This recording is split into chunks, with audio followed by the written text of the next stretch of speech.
Okay, so in the video on stretch belts, I'm boarding off because I need a different stretch belt tool. This is too chunky, but I figure I'm already in here. Let's take a video at least to show you what, where I'm failing at and kind of where I'm at. So if you watched the previous video, you know that, what is it? 14 mil aviation zero offset wrench with a little stubby, well, I mean, technically it's zero offset, but it's not. By zero offset, that means it's still offset, but it doesn't like angle out a little bit. So that's what the zero offset's kind of referring to. Zero offset aviation wrench. This works brilliantly if you watch the previous video for getting to the idler. Also, by the way, if you have a 6-element catch can, that's gonna be in the way. So I just disconnected it, loosened this thing, and then moved it out of the way. But you know that 14 mil aviation zero offset wrench works pretty elegantly for getting in there. There we go. Just hooks on there, really cramped. But that kind of works for kind of sitting down in there. I need a third hand to give me a light. I have a headlamp on right now. There we go, you can't see it. So that just barely fits in there, but that does work, and you can actually move the idler with that. So that worked. The stretch belt tool I had is too big, and that's what I wanted to kind of go over. But anyhow, before we get there, so you are going to need to take the fender liner off to reach the crank bolt. If the Velocitors have a nice pass-through hole, there's a little access panel you can pull off and you get access to the crank. The Elantra doesn't have that, so you're going to need to pull off the part of the fender liner. You don't need to take it all the way off. Actually, the back here gets kind of weird because I kind of realized, you can see I'm kind of mangled this one a little bit, but behind these little square circle things, there's a square hole, I think, in the fender liner. Well, there's definitely a square hole behind this one, and I realized like the little circle thing goes over the square hole. So it kind of freaks me out. I actually don't want to mess with that because this was kind of a pain in the butt to even get back in the first place. So there's a square hole and this little bushing goes on top of it and you screw into that. It's kind of a weird arrangement.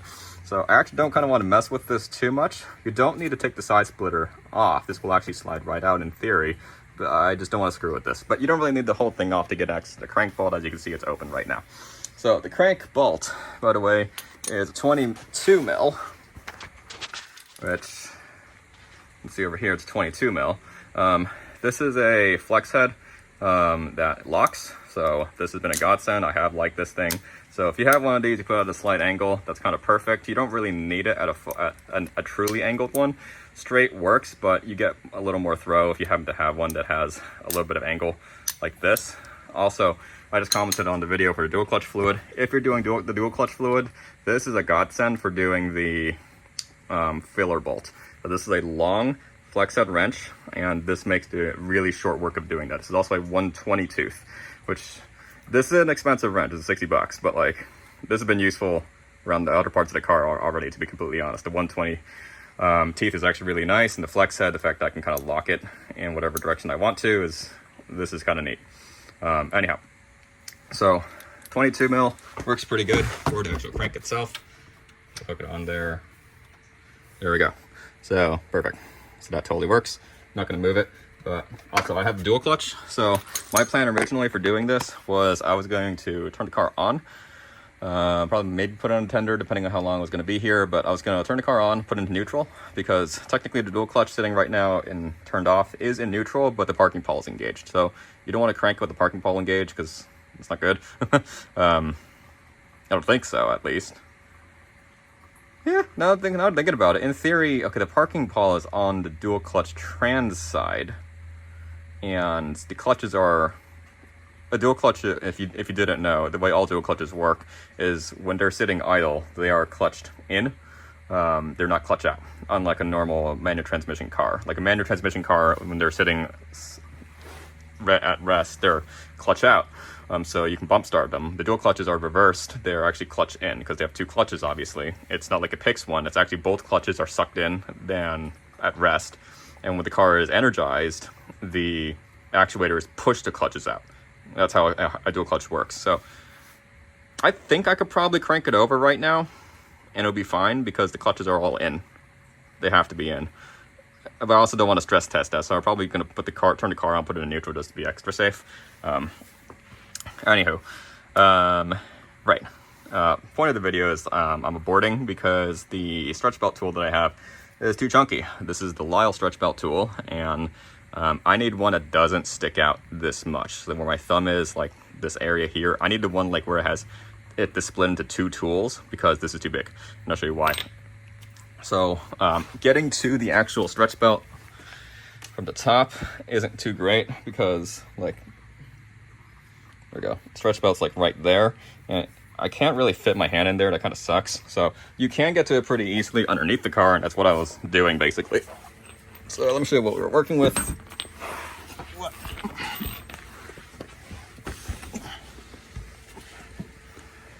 Okay. Also, something kind of weird that I noticed is this is the bushing for the hot pipe. This is kind of just dangling. It kind of freaks me out a little bit. I might look into that, but I need to figure out the part number for that.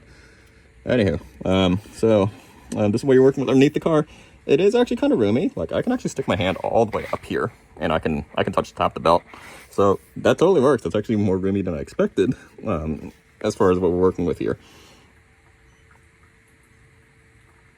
Weird beeping next to me. Don't know what that was. No idea.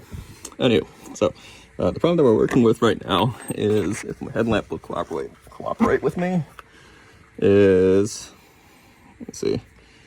Obviously this tool works good on the main pulley over here, because it's steel and this just snaps on there. The problem is like, this is the main belt. It's not a stretch belt, so this is useless here.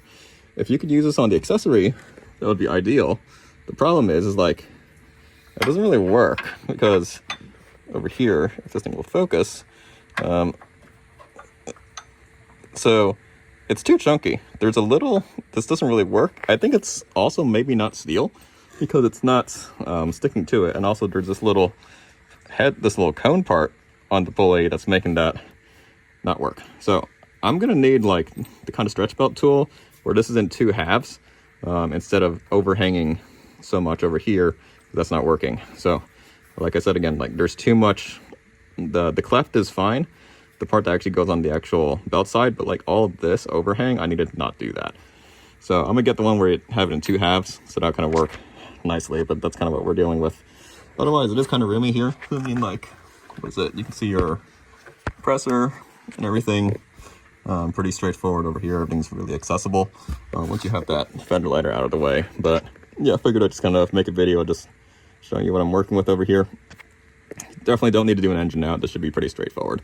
But you just need to make sure you have got the right tools for it.